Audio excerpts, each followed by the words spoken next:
MyG എക്സ്മാ sale വിജയികൾക്കുള്ള cash prize സമ്മാനദാനം നടന്നു. നറുക്കെടുപ്പിലൂടെ ഒരു ദിവസം 1 ലക്ഷം വീതം സ്വന്തമാക്കിയ 20 വിജയികൾക്കുള്ള സമ്മാനദാനമാണ് നടന്നത്. മന്ത്രി P A Muhammad Riyas cash prize വിതരണം ചെയ്തു.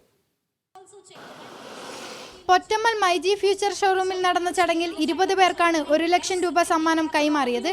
മൈജി ക്രിസ്മസ് സെയിലിൽ 20 ദിവസം നടത്തിയ നറുക്കെടുപ്പിലൂടെയാണ് വിജയികളെ കണ്ടെത്തിയത്. മൈജി നിങ്ങൾക്കായി ഒരുക്കിയ ക്രിസ്മസ് സെയിലിന്റെ പ്രൈസ് ഡിസ്ട്രിബ്യൂഷൻ ആണ് ഇപ്പോൾ ഇവിടെ നടന്നുകൊണ്ടിരിക്കുന്നത്. ഒരുപാട് സന്തോഷമുള്ള ദിവസമാണ്. ഇത്തരം കാര്യങ്ങൾ അല്ലെങ്കിൽ ഇത്രയും ഓഫേഴ്സുകൾ ഞങ്ങൾക്ക് കൊടുക്കാൻ കഴിഞ്ഞത്. കേരളത്തിൽ മാത്രം ഞങ്ങൾക്ക് 125ഓളം ഷോറൂമുകളുണ്ട്.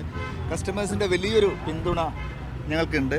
പരസ്യവാചകം മാത്രമല്ല, ഞങ്ങൾ പറയുന്ന എല്ലാ കാര്യങ്ങളും വളരെ ക്രിസ്റ്റൽ ക്ലിയർ ആയിട്ട് പറയുന്ന ദിവസത്തിനുള്ളിൽ മൈജിക്ക് കൊടുക്കാൻ സാധിക്കും. ഡിസംബർ 31 വരെ നടന്ന ഓഫർ കാലത്ത് 5000 രൂപയ്ക്ക് മുകളിൽ പർച്ചേസ് ചെയ്തവർക്കാണ് നറുക്കെടുപ്പിൽ പങ്കെടുക്കാൻ അവസരം ലഭിച്ചത്. ഇതുകൂടാതെ സെയിലിന്റെ ഭാഗമായി ആഴ്ചതോറും നടന്നിരുന്ന നറുക്കെടുപ്പിലൂടെ സ്വർണ്ണ നാണയം, വാഷിംഗ് മെഷീൻ, മിക്സി തുടങ്ങി നിരവധി സമ്മാനങ്ങളും നൽകിയിരുന്നു. മീഡിയ 1 കോഴിക്കോട്.